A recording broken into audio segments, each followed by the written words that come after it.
again for the, Nope. for the rest of the world? Nope. I'm just going to say this. This room is full of men. There is not a single woman in this room right now.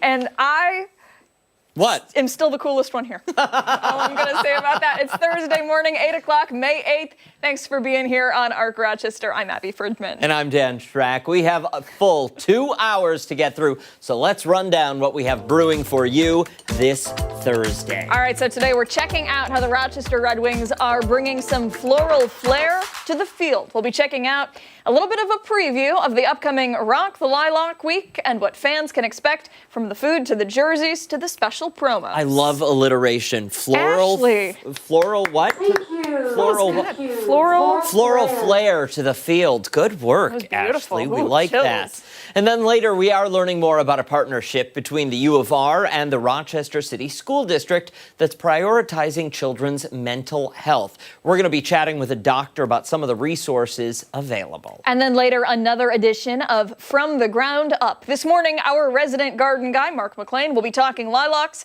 and the perfect flowers for Mother's Day. Here's hoping he brought some for us, because I know you're still shopping. I am not still shopping. Everything is taken care of. You are... Oh, you want to finish that? My best friend. Before all of that, we'll get a check of some of our top local headlines. Christian Garzone at the live desk with your Thursday morning news break. Good morning. We begin with the election for the next leader of the Catholic Church continuing as cardinals fail to come to a decision for a second time. Day 2 of the papal conclave began this morning just before 6 o'clock our time. Black smoke billowed out from the Sistine Chapel chimney, signaling no decision. The cardinals will continue the voting process today, with the next ballot burning to take place around 1 this afternoon our time. Many religious leaders believe the election could wrap up within a few days, as it has for papal selections in the last century. A major trade deal is expected to be announced today, one day after the Federal Reserve held interest rates steady. The Fed responding to the latest numbers indicating a risk of higher unemployment and higher inflation. The move also comes amid economic uncertainty in response to the president's tariff push. Federal Reserve Chair Jerome Powell says with all of these factors, it's important to see how everything evolves. Meantime, a major trade deal teased by the president online is expected to be announced around 10 this morning between the United States and the UK. Trump saying the deal will cement the relationship between the two. An update is expected, of course, later today. A New York City man who kidnapped a 14-year-old girl from Brighton and sparked a statewide search will now spend 25 years to life in prison. 41-year-old Serdar Osman was sentenced yesterday after pleading guilty to kidnapping as a sexually motivated felony and 4 counts of criminal sexual act. Last March, police say Osman lured the girl from her home, restrained her in his car, and drove her to New York City. She was found less than 24 hours later after investigators tracked her cell phone. Greece police say the unidentified suspect shot during a robbery standoff this week is just 17 years old.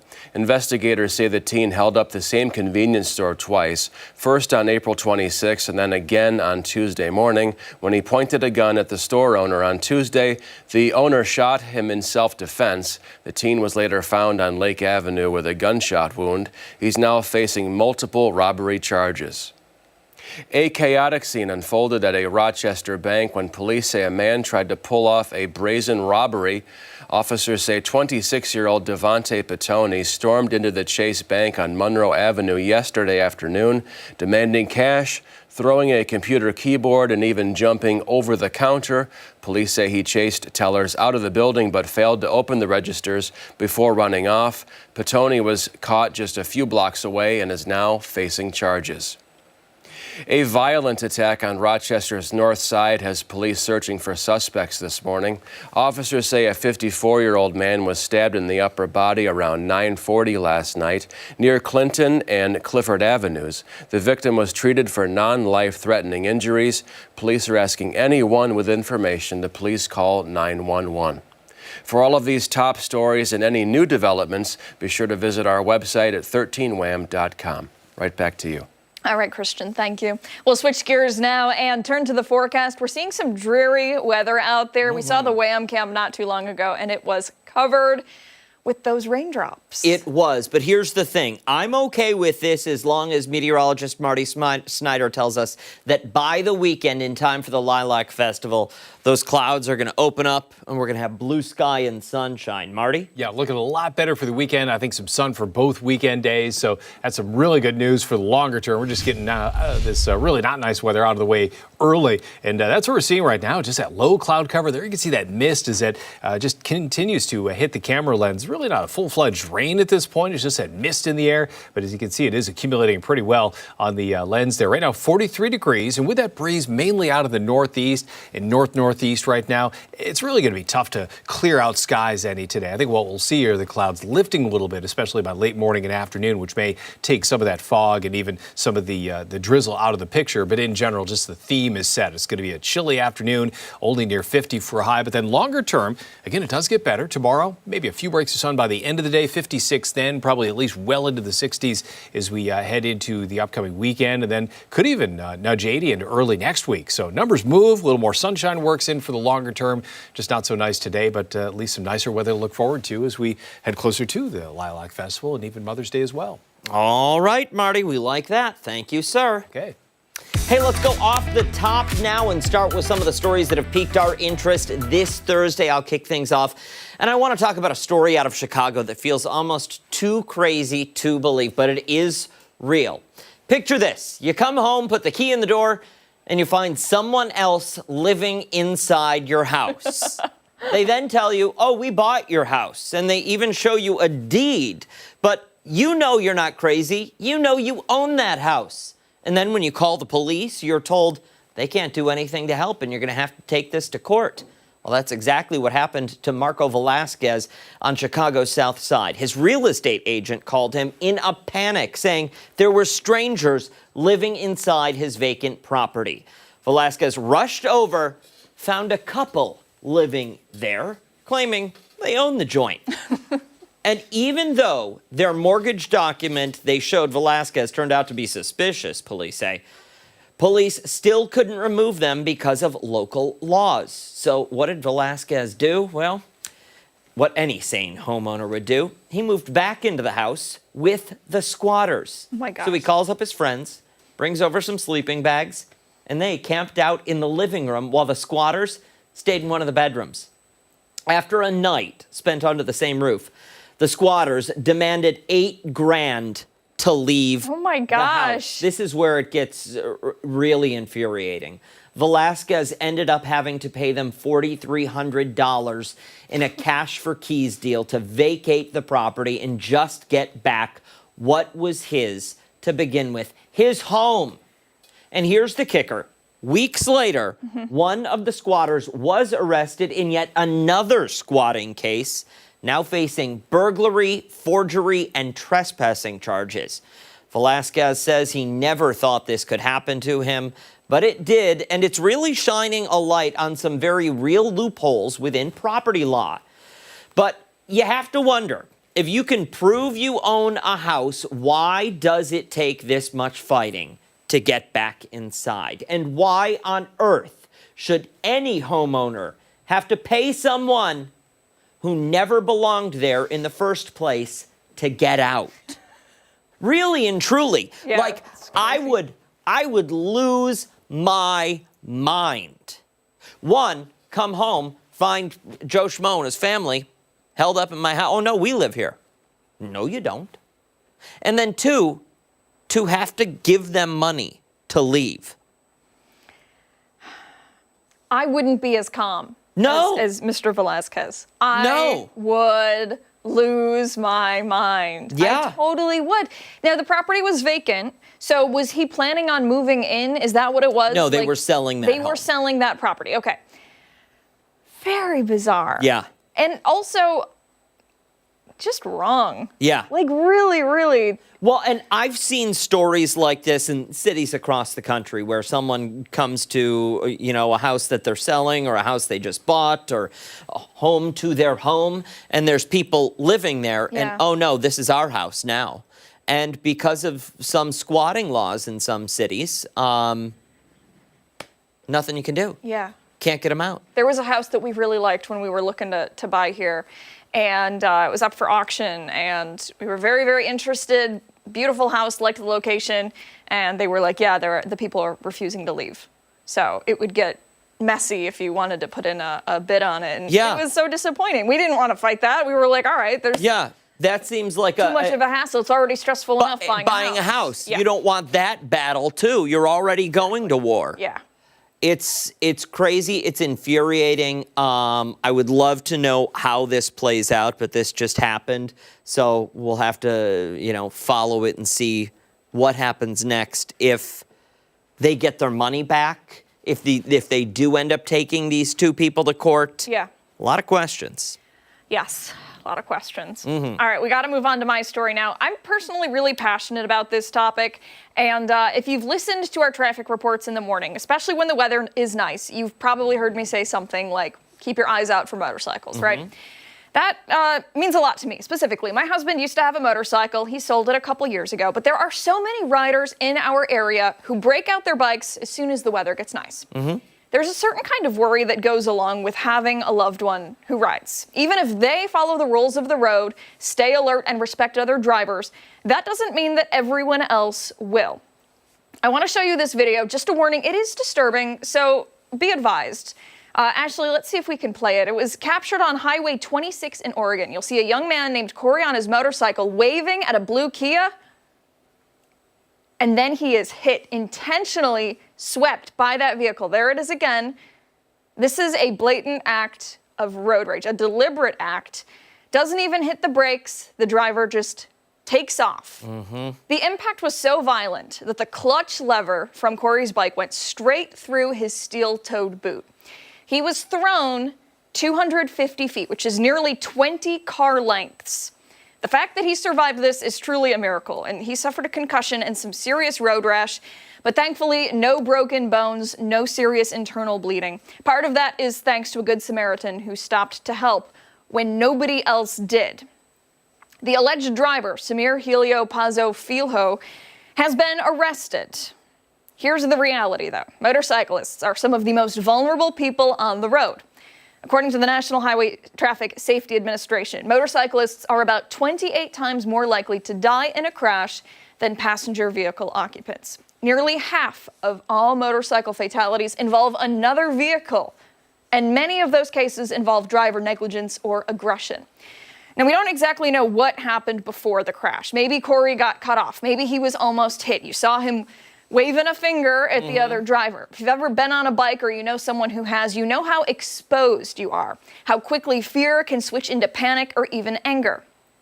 I shouldn't have to say this, but I will. Let me be clear. Using a 5,000-pound vehicle as a weapon is never justified. And yet, I'm seeing comments on social media, people saying, he shouldn't have been yelling at the driver. He knew the risks when he bought a bike. It looks like he flipped him off. He started this. Let's get real. This isn't just road rage. It is basically attempted murder, even if the charges that this individual is facing don't reflect that. The question is, have we lost touch with our own humanity? So in closing, we talked about road rage earlier this week. When you're behind the wheel, if you get angry, take a deep breath, slow down, turn down your music, stay alert, watch for motorcycles. If you're on the bike, be mindful of others, follow the rules of the road. Don't forget, one moment of anger, one split second can ruin everything and possibly even take a life. Certainly can.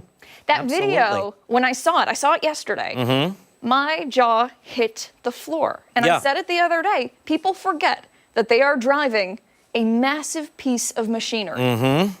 That is, it can be deadly. Absolutely. I don't know what to add to that. I mean, it's egregious. It's disgusting behavior, and I don't think anyone who commits an act like that should ever have the right to sit behind a wheel again. Sorry, you're a passenger for life. You don't get to own a car. You don't get to drive. You don't get to pass go and collect $200. Straight to jail, and you can learn your lessons there. Perhaps for me, what's just, maybe not just as disturbing, but also disturbing, the people on social media that are saying that this guy deserved it. I think, first of all, shame on you if you're one of those people. And second of all, let's get real for a second here. Yeah. Everybody needs to relax. Yeah. Take a breath. Yeah. Yeah. I like it when I leave you speechless. That rarely happens. Well, it happens sometimes. When we come back, we're checking in with Chris Lopez, who is giving us a look at one of the revitalization projects happening at Main and Clinton downtown. And don't forget, you can take us on the go wherever you are. We are streaming live on the 13 Wham YouTube channel. Arc Rochester continues right after this.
An ongoing construction project is looking to bring new life to a historic section of downtown Rochester. The project is called Harper's Corner, and it'll transform those 4 buildings on South Clinton and East Main into mixed-use housing.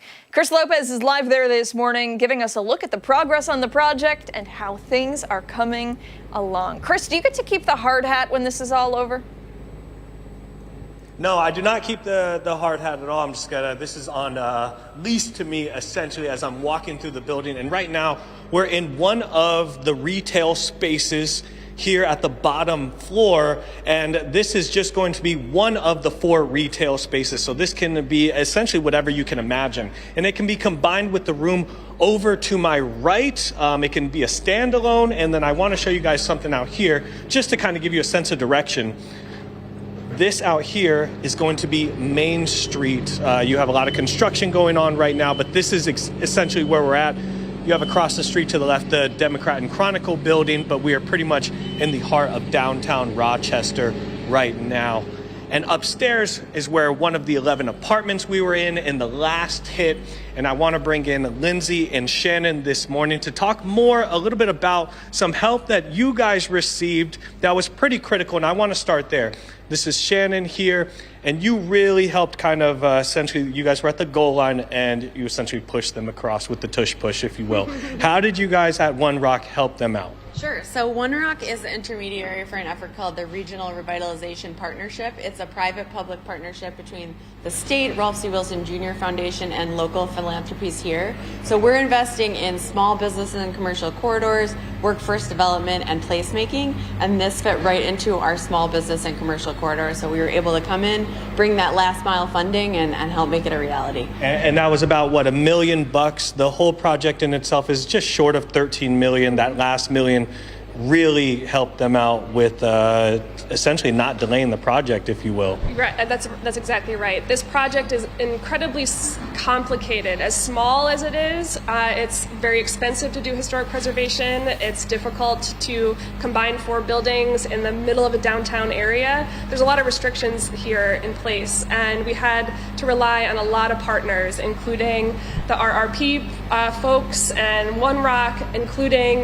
and then the city of Rochester, the state of New York. We have a financial investment team. I mean, there's a lot of entities in this involved. Yep. And this is essentially, we're in here, the construction is not done yet. Fall of this year, it's expected to be done. Mm-hmm. But these are essentially kind of a mock-up of what it's supposed to look like when it's all said and done on a nice sunny day right there. Is that pretty much correct? That's right.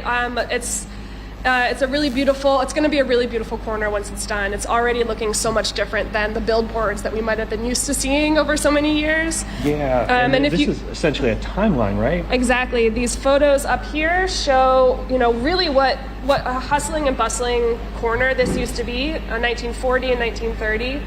These photos here are what the buildings sadly looked like when we first took ownership of the project. And then these drawings here represent what it will ultimately be. But truly, it's this rendering above that really shines. And speaking of changing everything, this entire building used to be all retail commercial spaces. Yep. The one we're in right now, which I was surprised, this room that we're in was split into 2 rooms. One of them used to be the planters peanuts, the peanuts you can eat. Yes, the planters peanuts used to be in this space, which was really only half of the space that we're standing in. We took down the ACT ceiling and we saw a beautiful tin ceiling above and wallpaper with peanuts on it, so we knew exactly where we were, what we were standing in. But then, we combined these spaces. We opened up the walls between these commercial spaces, trying to create most flexibility for a tenant to have 1 space, 2 spaces, 3 spaces, whatever suits their needs. And you guys are looking for tenants right now, retail tenants and it doesn't have to be, like I said, 1 room here, 1 room here, or 1 room over there. Yeah. If they want all of this for a restaurant, we'll say. Exactly. We've got 4 spaces available that range from about 850 square feet to 1,400 square feet. Okay. And we're really looking for local minority, women-owned businesses here that need a space to launch their business. This is affordable building. This is affordable commercial space, affordable housing, working together to kind of bring people up in downtown. And speaking of the affordable housing, we're going to be back upstairs in the next segment on ARC Rochester, showing you guys a different room. All of them are listed as 1 bedroom, but they're all going to have some differences in them.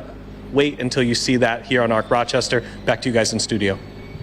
Gorgeous space, Chris. Thank you very much. We appreciate it. Hey, when we come back, meteorologist Mark McLean will be here with a look at today's weather trivia. ARC Rochester is back on the other side of the break.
Yeah. What can we do for you? How about some weather trivia? Mark is here. Looking at these gloomy conditions. Gloomy in here too, buddy. Yeah, What are you doing? but this could be somebody's favorite weather. Okay. Yeah, listen, it's your favorite weather if you don't have to work and you get to sit on the couch, Right. curl up with a good book, a nice cup of hot cocoa. I do like this weather. I wish it was a touch warmer, and I wish it was, like we had more warm weather and sunshine before this. Yeah. Or maybe if we could get one day in the month of May where it didn't rain. Yeah. Wouldn't that be great? Wouldn't that be great? We've not had that yet, have we? No, we haven't. It's rained every single day in May. 8 days in, people. 8 8 days in. And today's So- out. So let's run with that theme for weather trivia this morning. How about Okay. that? Okay, it has rained for 8 straight days officially in Rochester. Do you know how much rain fell in the rainiest May in Rochester's history? So we've got some picks here. Was it 6.87 inches in 1894, 4.99 inches in 1874, 4.43 inches in 2005, or 4.35 inches in 2024? I can't remember last May. It You wasn't. remember 1874? I'll say this: it wasn't great. last year. May. If you like dry weather, it was not great. I don't even remember. Yeah. No. Yeah, don't remember that. Right. But I don't remember it being horribly rainy. How about And, may we have a dry day, please? oh, look at that. Somebody's got to throw a Mr. dad joke Drizzle in there. over here. Mr. Drizzle. I like Miss that nickname for you. Miss Or or Drizzle. Drizzle becomes Mr. Drizzle. Yeah, I know, but I'm saying that would be a good nickname for you. Yeah. We usually Mr. call you Drizzle. Doom and Gloom McLean, but Now I'm up. Is that an elevation or is that like a? No, it's a lateral move. It's a lateral move. Lateral move. Okay. Yeah, you're not climbing the corporate I ladder. feel like I could use one of those right now. And one more thing on the weather trivia. You look at the bottom of the. Oh, did I go by it? Yep, there we go. I did. Oh, we'll get this at 9 a.m. You're right. I'm getting out of sorts here. But here's the last 7 days of your life. Each and every one of those has had some kind of measurable. At least it's liquid, right? I mean, yesterday we were talking about tents crashing down from the weight of heavy snow. So, I mean, at least when you look at this, they put some perspective on it. I was walking in and meteorologist Marty Snyder was running this. I felt like I was in the inside of my shower this morning, right? Look at the Wham-Cam time lapse. And it's not a lot of rain. When you're driving around this morning, it's not a lot of rain. It's just mist or drizzle at times. But it's one of these weird mornings where you head out and you don't know what windshield wiper setting to put on. One's too fast and your wiper blades are squeaking across the windshield, and one's too slow and you can't see. But Ultimate Doppler's not showing it because it's all under radar level this morning, so that live scan just kind of shooting right over the top of the precip. But it's this cold front that's producing it, and this cold front also producing the cooler weather that we have. Obviously, temperatures in the 40s this morning, so that's a big change from the last couple of days. Now, this is going to be a close call. It's going to be a total washout in like Syracuse and Albany, parts of New England. Watch Friday. This system on the coast, it's going to bring a wealth of rain to New York City, Boston, some of the big cities on the East Coast here. We are just on the western fringe of that with the cloud cover and the shower potential. So this is something we'll watch. But right now, we don't see it getting in the way of the weekend weather, at least, which looks a lot better. Check out some of these numbers, at least back in the 60s. With the sunshine, and this is a strong May sunshine too. The sun angle on the sky is up to like 65 degrees. So even if it's cool outside, this is one of the ones where you're outside with mom on Sunday, and it's going to feel a lot warmer than it actually is, even if that temperature stays in the 50s or low 60s. But the planning forecast has numbers that are maybe struggling to near 50. Some spots may not even get there today. Extended forecast. Next week is going to give us a nice little warm up by Monday, back to near 80, still warm on Tuesday, and low 70s by Wednesday. Listen, Monday's forecast really, I think, will set us up for success. Yeah. I don't think you can throw anything at us after that for the following 4 days, but I think Monday really says, okay, spring is officially here. Yeah. Put your plants outside. Yeah, and there's no sub-freezing temperatures on the forecast either. There's no frost or a freeze in there. So that's encouraging. That's one thing that the clouds and the rain do. It just levels everything off. So you don't get these big spikes up, you don't get these big spikes back down, and the temperature just kind of runs level. We just need to stop the rain. Yeah. Turn it off. I've been hearing from people that have been telling me to do that. Oh, I know. And I know. They say kindly to us, hey, The rain's been a little much lately. Could you please do something about that? It's not laced with profanity. Never. Never. Never. Time right now is 8:31. When we come back, still a lot to come on ARC Rochester. We are back right after this.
Welcome back. Thanks so much for sticking with us here on ARC Rochester. We want to take a look ahead at next week because the Rochester Red Wings are celebrating the Flower City, and they're doing it in style. Yeah. Literal style. Look at this. The annual Rock the Lilac Week kicks off May 13th and will immerse attendees in the spirit of Rochester's iconic Lilac Festival. For more information on what you can expect as you head to the field, we've got Dan Mason, GM for the Rochester Red Wings. Thanks so much for coming. You brought so much stuff, Dan. Yeah. This is awesome stuff. We've got all kinds of great new drip to celebrate Rock the Lilac Week. You absolutely do. We'll go through some of this stuff in a second, but I want to talk about how important it is for the Red Wings to celebrate the Flower City like you do. Well, we want to be more than just a baseball team, right? We want to be woven into the fabric of this great community that we all love.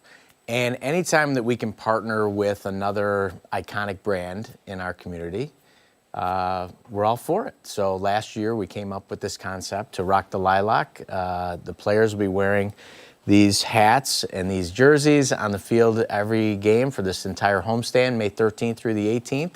We did it last year. It was a huge hit with our fans. And, you know, it's a great way to raise awareness. Not that the Lilac Festival needs any more awareness, but that's happening this weekend and next weekend. And we want to be right there to rock the lilac with everybody in our community. And it's really a celebration of of Rochester, not just the Lilac Festival, but a lot of the promotions we're doing are Rochester-centric. And it's just a great week. Why is it so important to show that hometown pride, that love for the Flower City? I think any time that we do a promotion that has that Rochester feel to it, we've noticed that people really embrace it. I think it's because everybody that lives here has a lot of great pride in our community. Whether it's the Rochester Plates, which was such a huge success, or Rock the Lilac, which was a huge success last year. We're all about celebrating the community we love.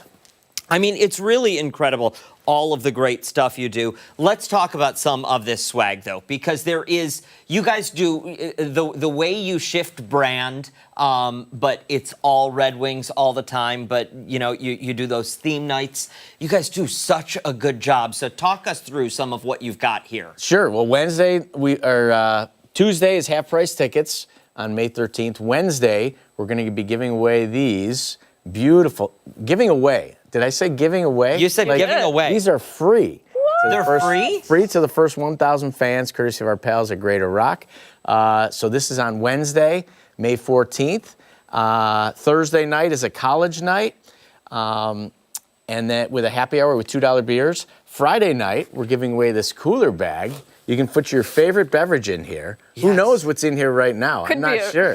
I'm not positive, but could be my wife's Fresca. I'm not positive. Okay. But we're giving away these cooler bags on Friday night. We also have fireworks on Friday night. And then on Saturday night, we have fireworks. We have a pint glass giveaway.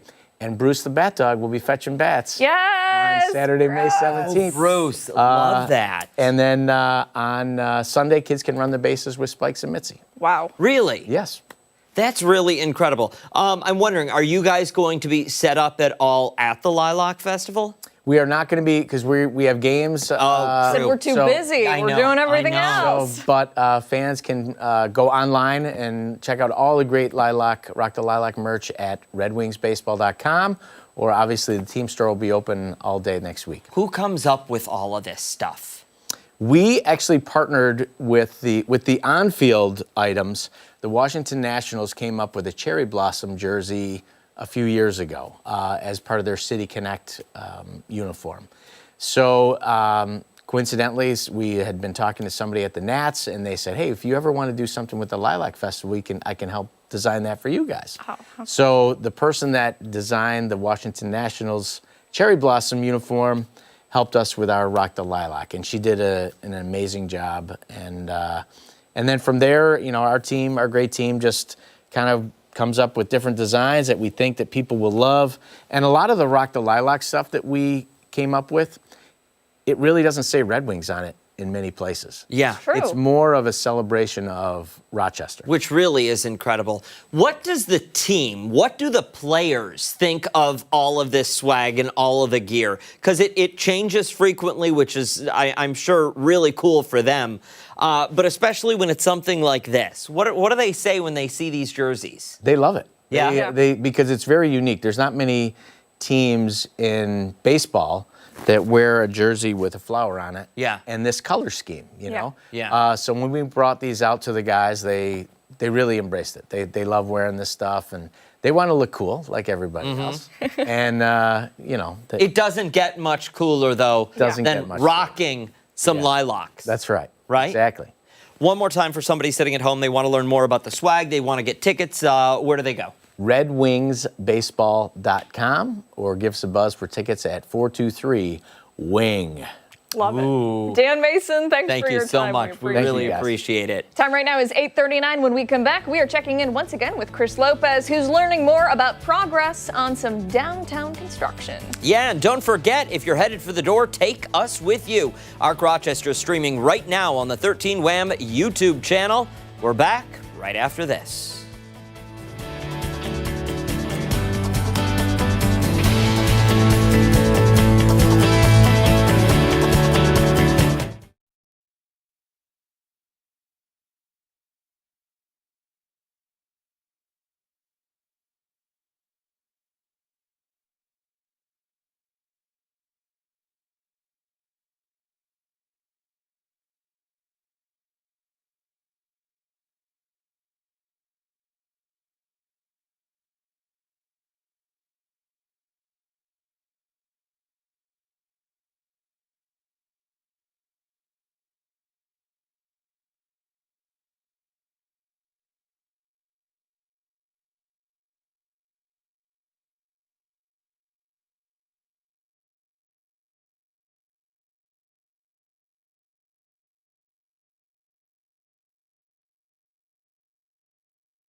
Welcome back. The buildings that stand on the corner of South Clinton and East Main in downtown have been in disrepair for decades. But a project that started last year will look to transform those buildings. Yeah, the project is called Harper's Corner, and it will revitalize the buildings into mixed-use housing.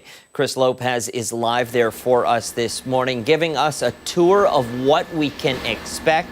And Chris, what we've seen so far is pretty spectacular. Yeah, absolutely. Especially the apartment that we are in right now. No, I'm not in a bedroom at all. This is just an added space to a gigantic added space to a one-bedroom apartment. I'm here with Lindsay Allen. She is the development manager for Project Harper's Corner.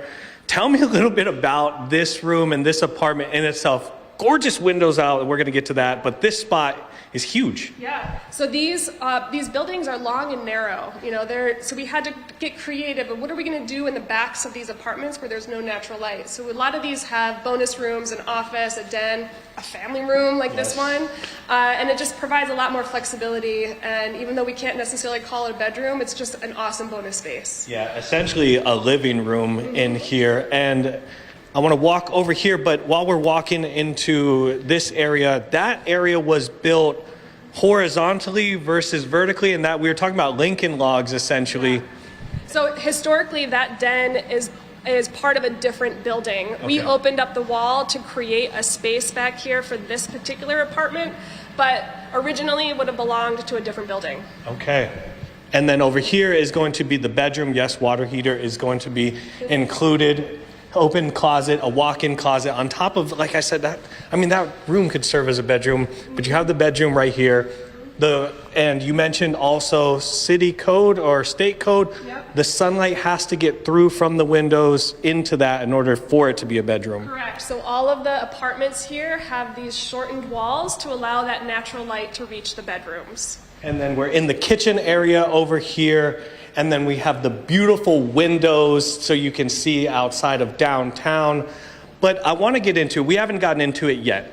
Harper's Corner, Project Harper's Corner, that's what this is going to be renamed to. Yes. But why? Why, yes. So we are naming this Harper's Corner to honor a Rochester vision woman, Martha Matilda Harper. She created the business franchise model about 50 years before McDonald's took credit for it. And she created the modern day salon where women can go get their hair done by someone else. She invented the reclining salon chair. She was really a visionary around 1890s to 1950. And she wanted to give women of meager economic means a way to build their own wealth. And so the first 100 or so of her salons were franchised by those women. And she ended up with about 500 salons nationwide. And we thought by creating affordable commercial space and affordable workforce housing would be the right way to honor her legacy in Rochester. And when is this going to be open for anyone who's watching this? They want an apartment or they want a retail spot down low. Do you know who they can contact yet, or can they contact someone yet? Yeah, absolutely. So the apartments are going to start leasing they're going to start being occupied in September or so. We're looking for commercial tenants who are interested in the spaces at the ground floor, and they can reach out to us at Home Leasing. You can find us at our website and reach out to us there. And this is slated to be completed fall. So you said August, September, roughly in that time zone. Yeah. And the applications for the apartments will be advertised shortly before then, so that we have people lined up ready to move in right when everything's done. Well, thank you so much. Thank you for being my tour guide this morning. 11 apartments, 1 2-bedroom apartment, 4 retail spaces. A lot of stuff going on here. This will now be renamed Harper's Corner, will be done fall of this year. Thank you for your time this morning, Lindsay. I'm going to send it back to you guys in studio. Excellent stuff. All right, Chris Lopez. It'll be nice to see that when it's complete. Absolutely. We appreciate it, buddy. Hey, coming up next, we're taking a closer look at the upcoming production from the Penfield Players. Arc Rochester returns right after this.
8:48, thanks so much for sticking with us here on ARC. This morning we're taking you behind the curtain as the Penfield players get ready to bring a tale about family, identity, and hope to the stage. This morning we're getting a closer look at the upcoming production of The Trip to Bountiful.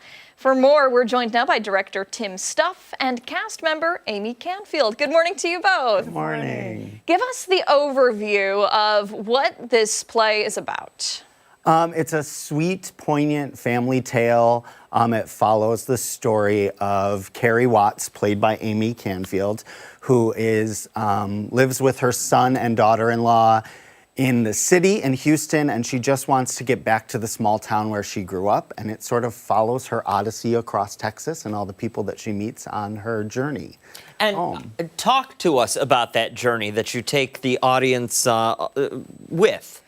Well, it's been 20 years for her living in the city, and her family has passed on, except for her son, and she just really, really wants to get back. And it's only 3 hours away, but this is 1953. Her son doesn't have a car. He's been ill, so they don't have a whole lot of money. So she's just trying to get there, and her daughter-in-law and her son aren't really supportive of that.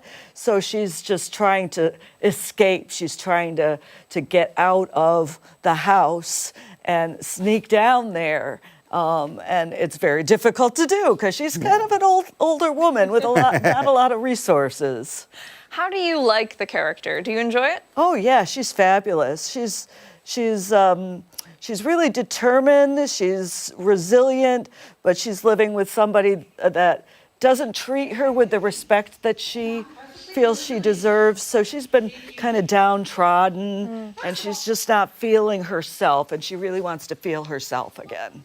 It looks like a smaller group, a smaller cast. What is it like when you're directing a little cohort that big? It's great. We've actually gotten the chance to get really close. So there are 8 people in the cast that follow Carrie on her journey. And we've gotten the chance to get really close and kind of a tight-knit group, which is nice. And I'm a strong believer in the idea of ensemble, and no part is more important than any other part. So we've all had a chance to really get to know each other and work together, experimenting and discovering the story together. I am sure that people are going to love it, but give us your elevator pitch as to why somebody should come out, and see this play. Yeah, it's going to make you laugh. It might make you cry. We're hoping maybe it makes you cry. It'll make you cry. It makes me cry. It will.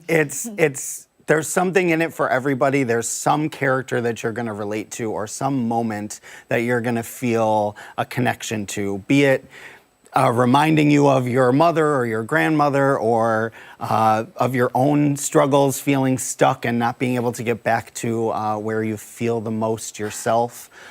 So I think people will really relate to the story. Even though it's set in 1953, it's got a lot of universal themes. Absolutely. I've got to wonder, when you're up there on stage performing, taking on a role like this, are there parts of the play or parts of the character that you feel more connected with at different times throughout the show? Oh, absolutely. Some of the relationships with her son and her daughter-in-law, I can feel that. And then the nostalgia for home, what was home. I'm from Ohio, so I do have that desire sometimes to be back and relive some of the old times. And are you tapping into that genuine emotion that you feel for this character? Oh yes, definitely. She really has such a hard time. She has the obstacle she has to get through, and it's really hard on her at points. But it's also very delightful for her at points. So I really get to play a range of emotions. I bet that is great acting exercise, right? It's awesome. Very good. Excellent. For And somebody, she's wonderful in it. I just have to interrupt. Absolutely. I She's believe absolutely it. fantastic. For somebody who wants to come see The Trip to Bountiful, give us the information. When, where, ticketing information. Yeah, absolutely. We open tomorrow night, May 9th, and we run through May 24th. Fridays and Saturdays at 7:30, and then we have a matinee on the 18th at 2 o'clock. You can find all the information at penfieldplayers.org. Perfect. Thank you both so much for coming in. Thank We you really very appreciate much. it. And if you missed any of this information, don't worry. We will post it all online on foxrochester.com for you after the show this morning. Much more to get to here on Arc Rochester. We're back after this.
Much more to get to here as we continue into the 9 o'clock hour, including a look into a special Mother's Day event that's featuring a Rochester singer who's currently #3 on the charts in Puerto Rico. Yeah, and then later we're going to be chatting with the head of TikTok's small business program to learn how the app is celebrating Small Business Month. We're back after this.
for joining us on ARC Rochester. I'm Abby Fridman. And I'm Dan Schrack. Meteorologist Mark McLean here with us once again. We'll get a check of his forecast and that weather trivia answer in just a bit. But we want to turn to Christian Garzone at the live desk with your Thursday morning ARC Rochester news break.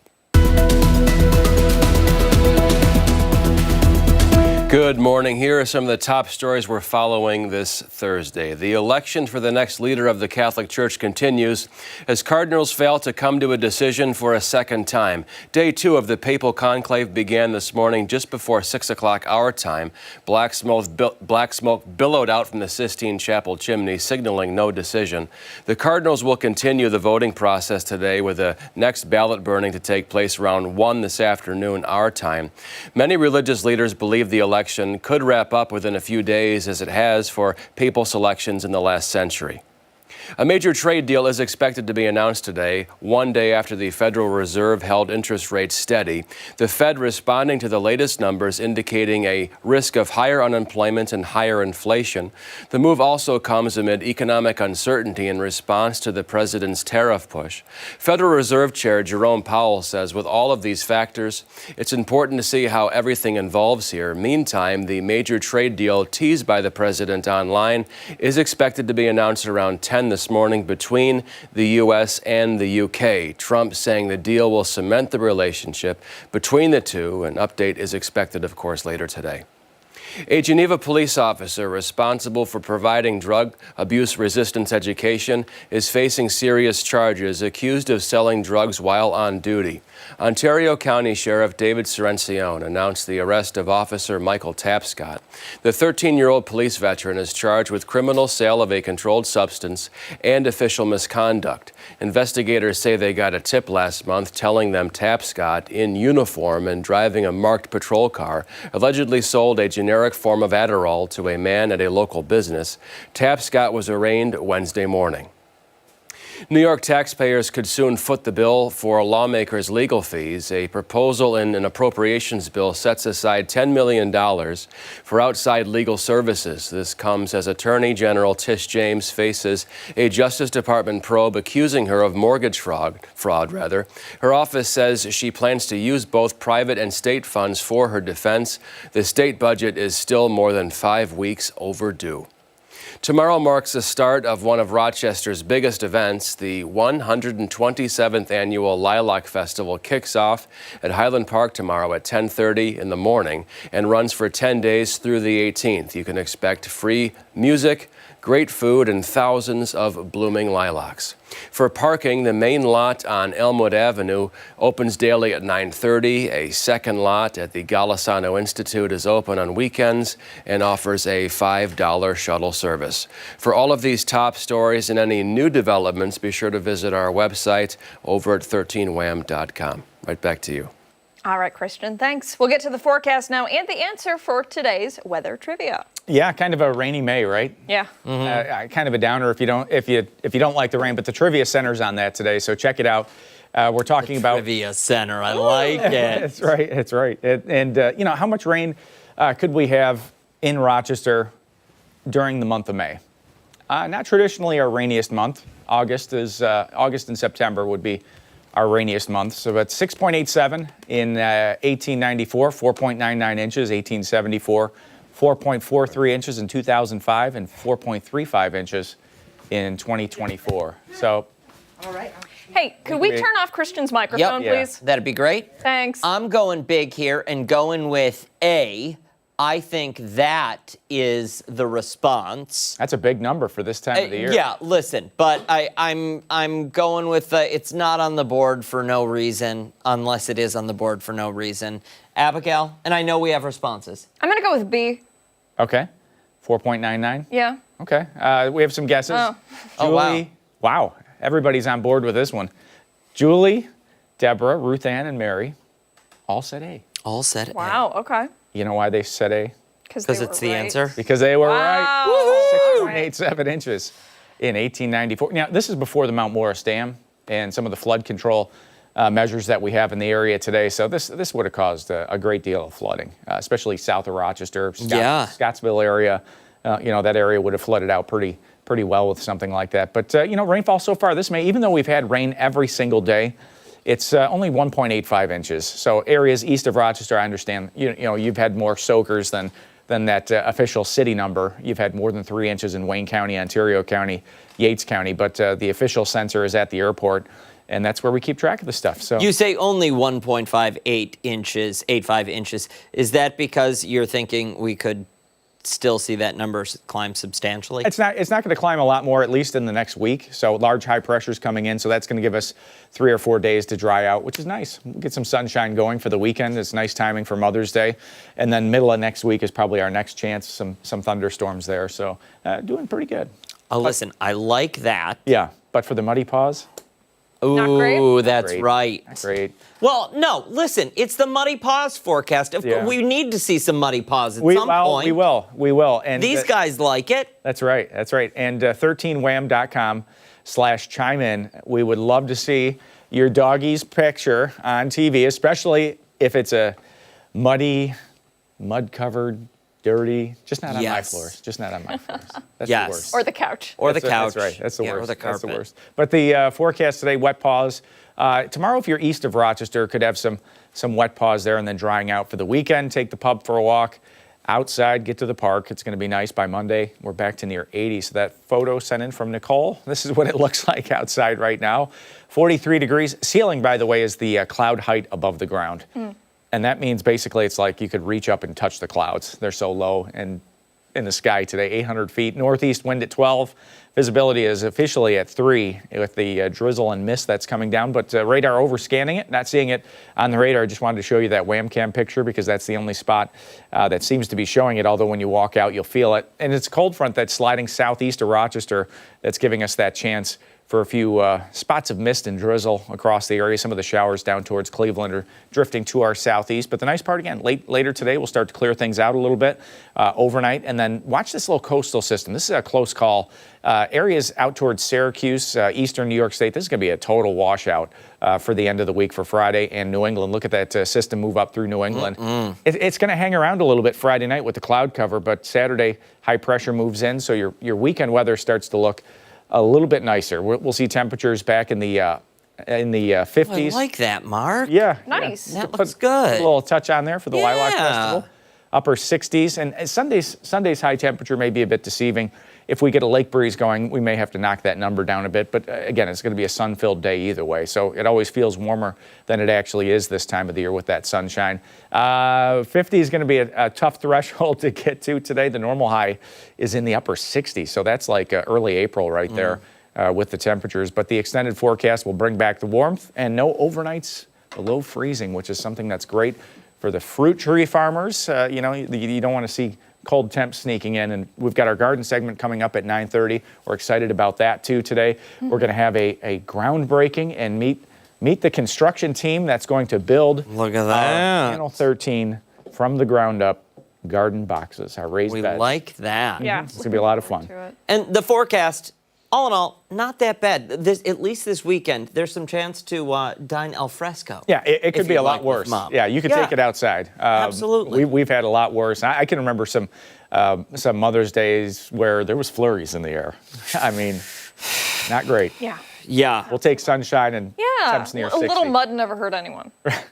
That's the truth. Yeah, just wear the boots to the Lilac Festival. Yeah, That's it. absolutely. Yep. All right, sounds good. Thank you, sir. Time right now is 9:09. When we come back, we're looking ahead to the weekend and a very special Mother's Day event. Hey, and don't forget, if you're headed for the door, take us with you. Arc Rochester is streaming live right now on the 13 Wham YouTube channel. We are back on the other side of the break.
9:13, thanks so much for sticking with us here on ARC. If you're still looking for a special way to celebrate Mother's Day this weekend, then listen up, because a salsa artist and Rochester native is returning home this weekend, ready to take the stage. Jessima is described as a rising star who's taken over the charts in Puerto Rico. Today, we're extremely excited to hear more about her upcoming show. Yeah, for more on what we can expect, Jessima is in the studio along with Freddie Colon from Nueva Radio. Good morning to you both. Thank you so much for coming in. We appreciate it. Thank you for having us. Yes, absolutely. Jessima, I got to start with you because we were chatting during the break, and I wanted to know what it's like to be on the charts and what it was like the first time you heard yourself on the radio in Puerto Rico. Can you tell our viewers what that experience is? Oh my God, it was so surreal. I really didn't even know how to react to the first time I heard my song. It was just like a feeling of happiness and excitement and gratefulness, because I've worked so hard to get to this point. To hear yourself on the radio is a dream come true. So really to thank God for everything. Absolutely. So this concert that you have coming up, tell us a little bit about it. Yeah, so actually Saturday, May 10th, we have our Mother Celebration. And it's a night full of salsa, dancing, singing, and we're going to be at the Penthouse on 1 East Avenue. And I'm really excited because we're also going to be celebrating 100 years of Celia Cruz, who is iconic in the salsa community and just salsa culture in general. She helped form salsa, which is, normally a real masculine-dominated genre, but, being a woman and really carving that path is, amazing, and to be able to honor her is also very amazing. And Freddie, are you emceeing the night? Is Nueva Radio hosting the event? Well, I'm wearing many hats at night. So Nueva Radio is hosting, along with music and more. We're producing this event. My role is producing the event and also directing the band with the New Eureka Project, and along with Jessima, who has her personal director of the band. So I'm wearing many hats and staying busy, but more than anything, most importantly, is showing the talent that Jessima has. And she's right here from Rochester. She's going to be able to bring that here to Rochester, but more than anything, celebrate Mother's Day and celebrate our mothers. And I'm sure that there is so much hometown pride for you, and I'm sure that people here are so excited that you have taken off, that a local celebrity who is, internationally known now. Yeah, I've had people stop me on the road and they're playing my music and they're like, hey, because they recognize me. And it really just gives me so much pride and just so much joy. And being able to come here and share that with my hometown is just amazing. What is it like when you're upstage or you're on stage performing, and I'm sure it's happened to you at some point, you look out and some of those audience members because, that might have been a neighbor growing up, or you went to school with that kid, or mom's out there? Honestly, I always try my best to shout them out while I'm actually on stage. So, whether I see them from afar, I'll tell them, hey, I have someone from, so-and-so, or from Chicago, or from Rochester, New York, or, who's been with me day one. And I try to show that love and really shout them out if I see them. Love that. Absolutely. For somebody sitting at home who wants to come see the show, it's happening Saturday. Give us the ticketing information and everything people need to know. Well, you guys can buy tickets online on tiqueti.com, or you guys can go to Sabrino's restaurant. Perfect. And we will post all of that information and much more on our website after the show this morning. In case you want to go, you'll know exactly where to get those tickets. We'll link it up for you. Time right now is 9:17. When we come back, we're learning more about today's National Day and how a local partnership is spreading awareness. ARC Rochester is back on the other side of the break.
9:20, welcome back. It is National Children's Mental Health Awareness Day.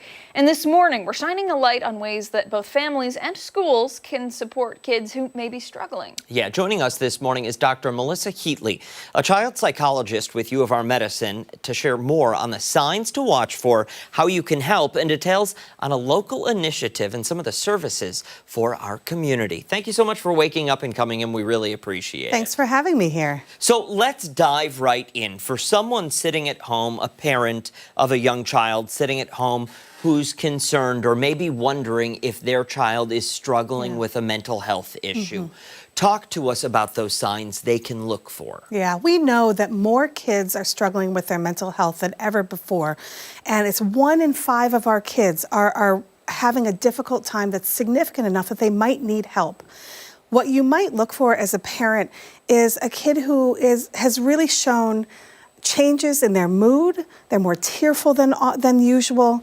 They are having a difficult time getting along with you as a parent. They're withdrawing from the things that they usually love to do. They don't want to spend time with their friends.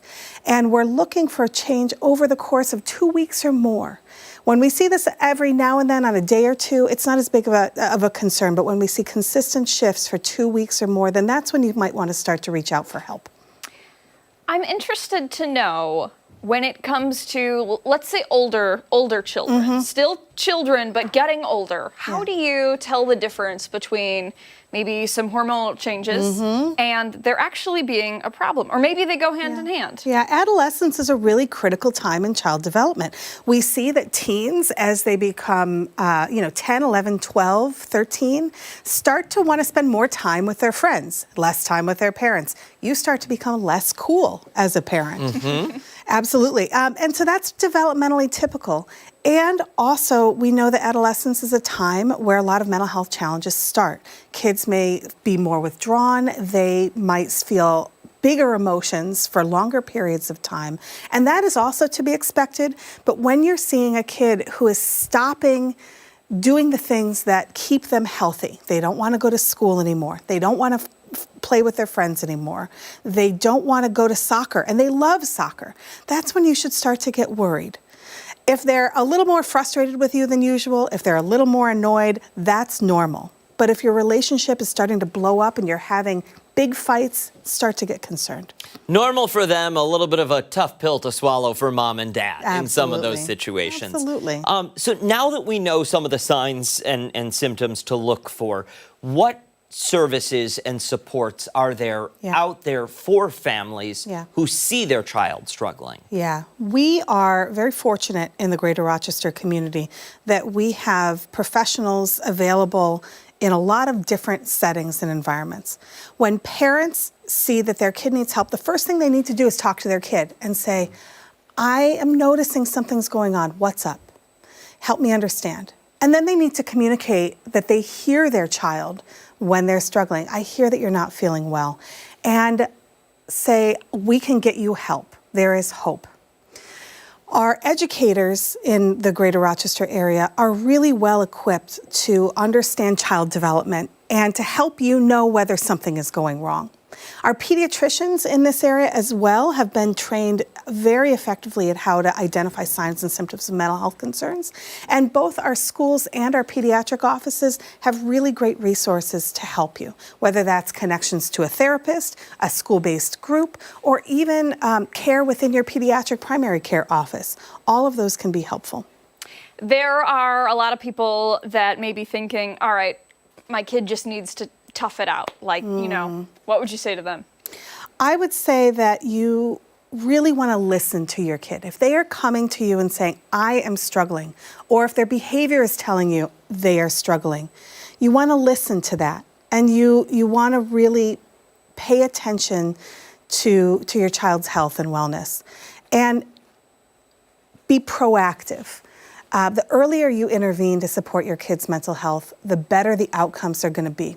Sometimes mental health challenges are bigger than we expect that they are, or they come on really strong and fast, or they've been lasting a long time, and we might need more significant help. We do have a number of resources in the area for crisis level care.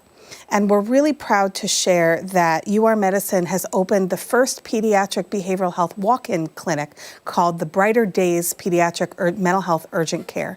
It's open 12 to 7, 7 days a week.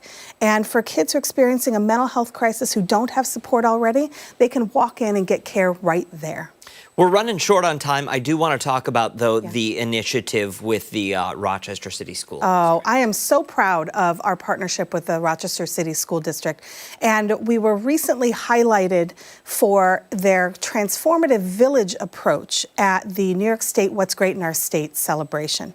This village approach offers community centers within schools, on-site integrated health and behavioral health resources at the school, and also comprehensive education and training for RCSD teachers and staff. This is a partnership with the University of Rochester Medical Center, Golisano Children's Hospital, as well as Rochester Regional and other important health and behavioral health facing organizations in concert with the Rochester City School District. It's really wonderful to see all of those organizations say, you know, we have to set our differences, or we're different organizations and agencies, but we have to set that aside and tackle what we need to do here. We are coming together and recognizing that it takes a village to raise a child, and that we need to circle around our kids as a collective village, as one system of care, as one village of care to care for our kids. Terrific. Thank you so much for your time today. We really, really appreciate it, and we appreciate all the work that you do. For a parent or somebody else watching at home who's interested in learning more, what's a good way for them to get in touch or learn more? We would love for you to reach out. You can find information on the University of Rochester's webpage at Pediatric Behavioral Health and Wellness. And if you are struggling, we have a mental health urgent care call line at 585-275-8686. Perfect. And we'll post all of that information and much more on our website, foxrochester.com, after the show this morning. Thank you again. Thank you. Much more to get to on ARC Rochester. Stick around. We're back after this.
Go ahead. No, take it away. Do it. Welcome back. Thanks for sticking with us here on ARC Rochester. Mark and Christian have joined us now for this week's From the Ground Up. Yeah, Mark, what are we going to be talking about today? So it's lilacs, right? It's Mother's Day weekend. Lilacs are huge. Everything is in bloom at Highland Park. And we also have, a little segment on baskets. A lot of times somebody will buy a basket from a garden center and not necessarily know, well, is this shade or is this sun? What can we do here? Is it, let's take a look at some of those different baskets in there and take a look at some different lilacs. Do you know that there's a lilac that blooms twice? Really? One in the middle of summer. What's it called? We're going to find out right now. Lilac?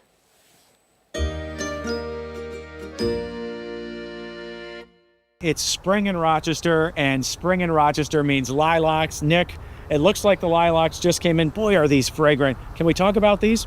Yeah, so these are French hybrid lilacs. This is typically what you'll see at the Lilac Festival. They're the most fragrant lilacs. We do a pretty big selection of them. Is there any variety or color that has more fragrance than another? I don't know about more fragrance, but I know that purple is by far the most popular. I mean, everybody's looking for purple lilacs. How many different colors do they come in? There's purples, there's some whites, there's a yellow, which would be like a primrose, lavenders. There's all different color. Okay, and there's also a double lilac, right? Yes. That is a Centera Double Blue. Okay. Super popular. Everybody loves a nice double lilac. And that means that there's double flowers, right? Yes, and that flower is going to be a little bit thicker, a little bit more pronounced, having that double flower. We also have dwarf lilacs. I don't know if a lot of people know about dwarf lilacs, Nick. What can we say about these two different varieties that we're kneeling down to see? Yeah, so we got two here. The first one's Baby Kim. Okay. That one's going to stay the smallest. You're going to be about 3 foot tall, 3 foot wide when it's all said and done. So it's like this, maybe like this? Yeah, okay. Pretty manageable. Yeah. There's Bloomerang, which is a dwarf, but it gets a little bit bigger. You're going to be more like 5-6 feet tall on these and wide.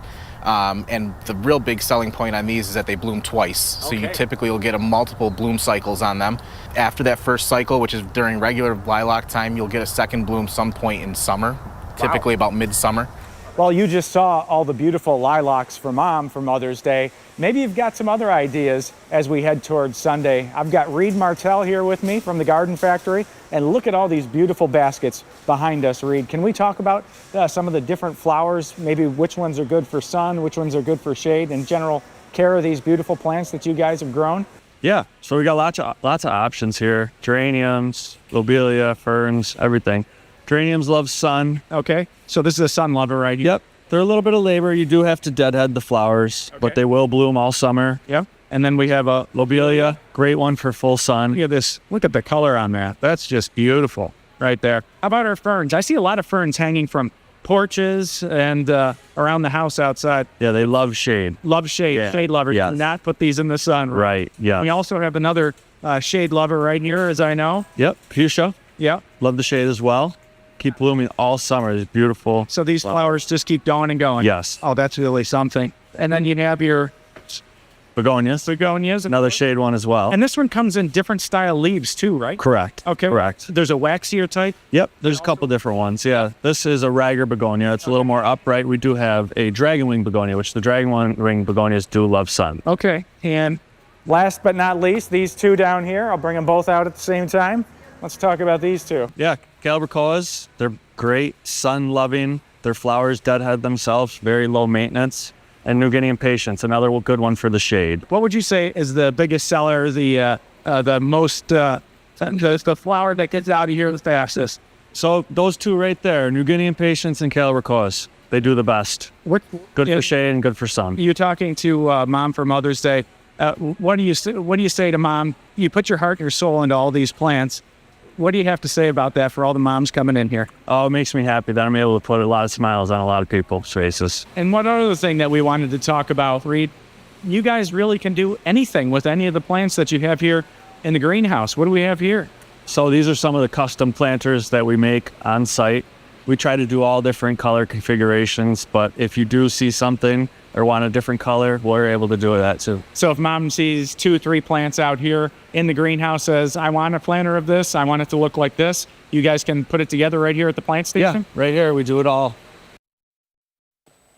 I love it. I learned a lot, Mark. And those pre-made planter boxes, the pots, I feel like for me, that would be the way to go. If my mom lived nearby, that's probably what I would end up Yeah, it's like a creation station. So you can take whatever's in the flower mall, put it into a planter, and they'll do it right there. Like just like that. Listen, they look great, but I'm looking around. You brought none of them back for us. No, well, we have another surprise. Right over we there. do have another surprise. We have another surprise. Yeah. We're going to be going outside. We're going to be building a garden box here at Channel 13, raised flower beds, and you're going to meet the team that's going to be doing the construction. Wait, and we're doing that now? We're going to be doing that right after a break. All right. You heard him. Don't forget, take us on the go wherever you are. Arc Rochester is streaming right now on the 13 Wham YouTube channel. When we come back, we're heading outdoors.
All right, here's the fun part of From the Ground Up. We have J. Reed Renovations here with us. Jason and Melissa and the team and our team. We're going to head outside and see where this garden's going to go. You guys excited? Yes. Thank you. Very. All right, let's take a stroll down here and pick up some shovels. I'll let you guys walk up here in the lead. So, getting into this project. When you saw that there was an opportunity to build some raised beds here at Channel 13, Jason, what was the part that you were really excited about? Well, what I was excited about is my wife has a green thumb, so I figured what a great idea to do it for you guys first and then do it for my wife second. All right. And you have a construction team, right? You have a team that goes around and you work on various projects around town? We do. We have a team of 8. We run 2 crews. And we do high-end remodeling, interior, exterior. Okay, very good. We're all going to grab shovels. So I have shovels over here for everybody to grab. Here, take a shovel. Take a shovel. I've got another shovel here. All right, here's shovels. Anybody else want a shovel? Here, we got plenty of shovels. There's one hiding behind that door too if you want to grab it, Christian. Let's go outside here. All right. Okay, so this is the side yard at Channel 13. We've got some picnic tables over here. Of course, our walkway's under construction, so watch your step here. But But let's go over and stand in the area where we're going to start the construction. Do you have any idea how long construction is going to take for this, and what kind of materials are going into the project? So we think the installation will be 2 to 3 days. We're using a Western red cedar for all of the boxes, and a galvanized 1/2-inch screening mesh for the critters. Yeah. Keep the critters out. Keep the critters out of here. We don't want any of that. We don't want any pests in here. When it's finished in size, how big are the raised beds that you're building, and how big will the actual raised bed garden area be? So we're going to have about a 15 by 15 patio in a sense, and the beds themselves are 2 foot by 8 foot long, and then we implemented some 2 foot by 2 foot end tables for you guys to put some flower pots on, so you can grow something independently from the gardens. Okay, and specifically, you are not in business to build raised garden beds, right? Okay, you want to talk about what you do? Yeah. So once again, we're a high-end general contractor. We do interior, exterior remodeling, typically full home demolition and additions. That's mainly our business. All right, fantastic. Well, we're super excited to have everyone involved in the project here. We all have shovels ready to go. If you'd like to actually take the honorary shovel and plow it into the ground here, everyone else. Wait, that's not the spot. Oh, that's not the spot. Uh-oh, not the right spot, Dan? I don't know. I guess any spot will do. Go ahead. And there it goes. We have groundbreaking at Channel 13. Jay Reed Renovations, his wife Melissa here, and the rest of the team, the rest of the crew, excited to get ready to get going here. We'll have a lot of fun going through the season. This is the kind of shovel I can handle. Here's what I want to know. How long is this process going to take? Watch that tip on the umbrella. Sorry about that. How long is this process going to take? I need to, because we get here very early, and a whole construction scene out here, that's going to put a damper on us getting into the building.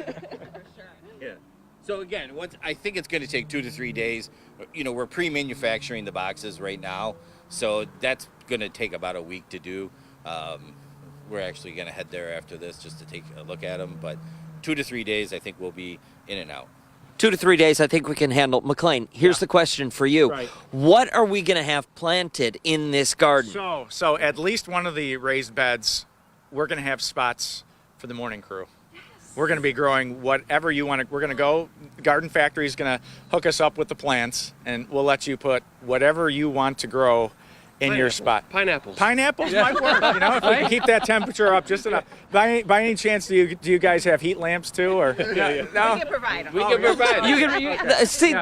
They're coming in clutch for us. We need a 90 in there. a salad section. And Abby, what are you looking forward to about this? All of it. Pretty flowers, something happy to look at every morning when we come in. Because, like you said, it's early, it's dark, it's usually kind of gloomy. I think having something here to make everybody smile will really make all the difference. Abby doesn't have the best reputation around plants, so if we could have some sort of security system installed just to keep her like 10 feet away. Not like a rock garden. I feel like that. There you go. That's more up her alley. I'll have in one of the planters, I will do one tomato. Okay, and it'll be a cherry tomato, and by the end of the season, we're going to get more than 2,000 cherries off of this. And I'm going to show people that want to get into it how you can have an 8 to 10 foot tall tomato by the end of the season from a plant that's going to be this big when we have it on camera. Okay, hold on.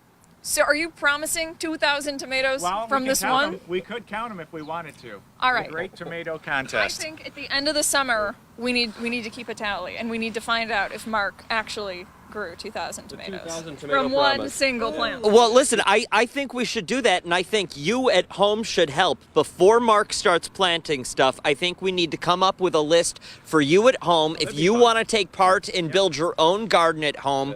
And then at the end, I guess we can compare tomatoes. I don't know. I guess we should have a pumpkin contest too. I've got some super big seeds from the Lima Pumpkin Festival that we can try out too. It's going to be a lot of fun. But Jason and Melissa, we're just so excited to have you on board and with this project. It's going to be a lot of fun. It's going to be a lot of fun.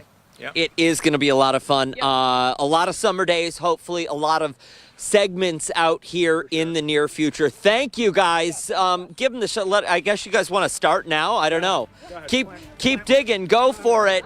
Don't go anywhere. We've got a lot more coming up here on Arc Rochester this morning. Stick around. We're back on the other side of the break.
Welcome back. 9:47 this morning. May is Small Business Month, and this year TikTok is celebrating entrepreneurs who are fueling the future of commerce one video at a time. This morning, we're getting a closer look at how the app is helping small businesses stand out, scale up, and turn creativity into real growth. For more, we're joined now by Esme Lean, TikTok's head of small and medium business. Did I get your name right? I'm so sorry. Oh, you nailed it, Abby. Man. Thank you. Well, thank you so much for being here with us today. We appreciate it. Let's get right into it and talk to us a little bit about the growth that these small to medium-sized businesses are seeing once they join TikTok and once they get that little glimmer, their 15 seconds of fame. Absolutely. So small businesses are the backbone of our community, and we have more than 7.5 million businesses on TikTok today. So truly has been the launchpad of businesses. Now, through May, we're celebrating Small Biz Fest, which is part of our year-long commitment to this small business community. And I'm excited to talk to the both of you about this. Okay, so here's my question. If someone is sitting at home and they're thinking to themselves, I've got this small business, but they've been hesitant to go on social media because they're not 100% sure of how it's all going to work out. They don't know if their videos are going to get any traction. What is your advice and guidance to them? I love this question, Dan, because it comes up very often, honestly. And I think the main thing that I want to land with businesses is that it is easy to get started on TikTok. It doesn't take a lot of big budgets or big production. In fact, with Small Business Month and Small Biz Fest that we're celebrating at TikTok, we're announcing a $1 million ad credit giveaway.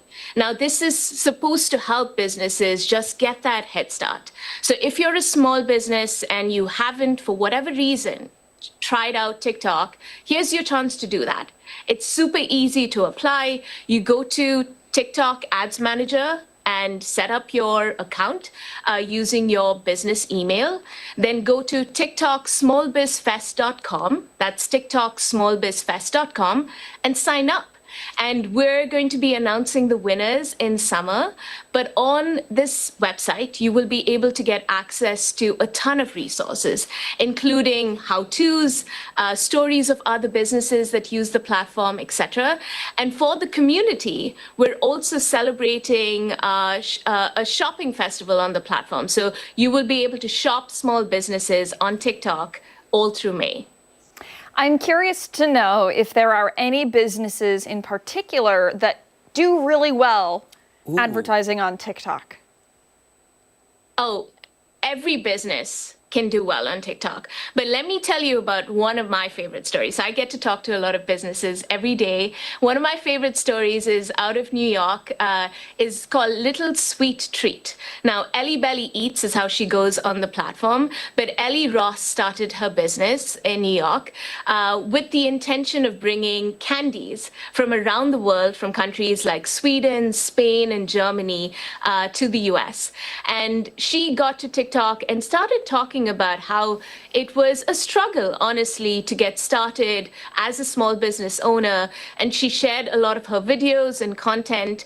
Cut to now, she's got a significant community on the platform. The candy connoisseurs, as they call themselves, are a big part of her business and her business success.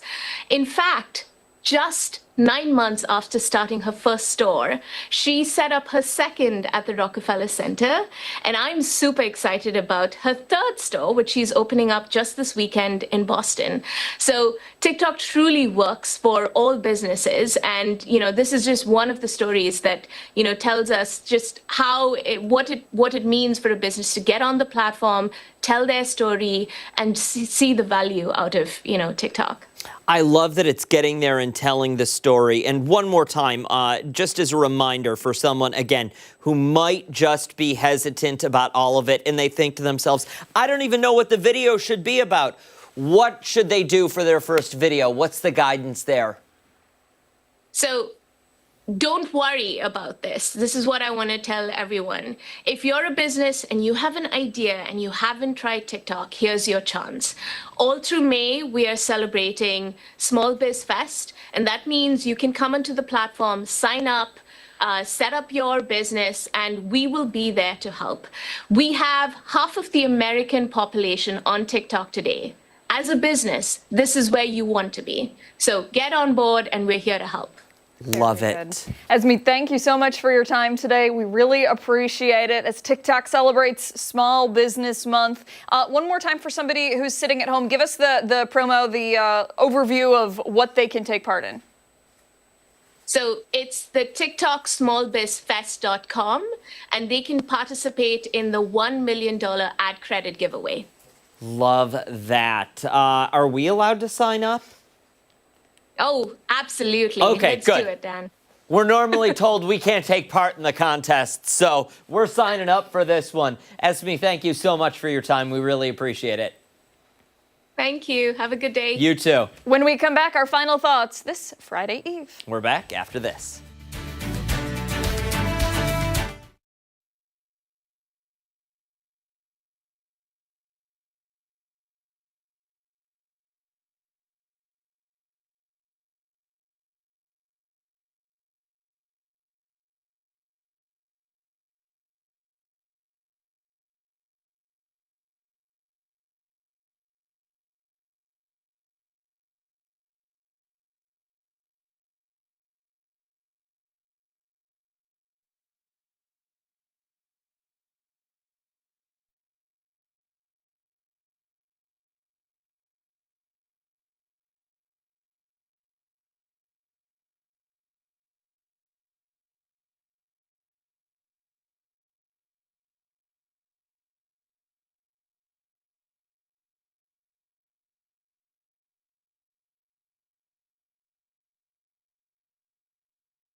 Goodness gracious. Did you notice, our final thoughts, did you notice everybody out there had real shovels and they give me this, the pooper scoop. We had to give Dan a tool he could handle. Wasn't my idea.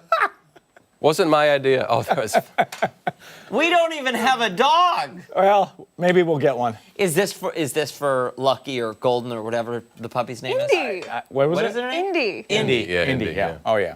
No, that's, maybe. That's I know, not really a That's more pooper effective than the one that I have at home. That's for sure. Yeah. I But feel like that's like a kid's, like a yeah, kid no, shovel. it is. It's a kid's shovel. I think that was the best part of the day. It's fun. Absolutely. They're marking it out right now as we speak. They're putting the stakes in the ground. They're marking. Are they? Out. Oh yeah, they're picking the area, and like you said, 2-3 days of construction, and here we go. I think this is good. So by the end of next week, we can like be planting things. Oh, by, absolutely. By next week's I plan on. So tomorrow, we're going to look at the progress of the seed tray that we started at the garden factory, and bring up some video for that. And then next week, we'll bring that seed tray in and start to plant it, hopefully. And rumor has it we're going to have some sort of live camera up out there so people at home can watch. We'll have to work with Creative Services and see how creative we can get with our Sounds services. like I just sold it. Van Bortle, do you want to buy it? Hey, that does it for us here on ARC Rochester. Make sure to wake up with us again tomorrow morning starting at 4:57. What channel are we on? 13 Wham ABC. You can join the two cue balls there for 13 Wham News Wow. every day. That's so offensive. Come on. See ya. Goodbye. Bald for life.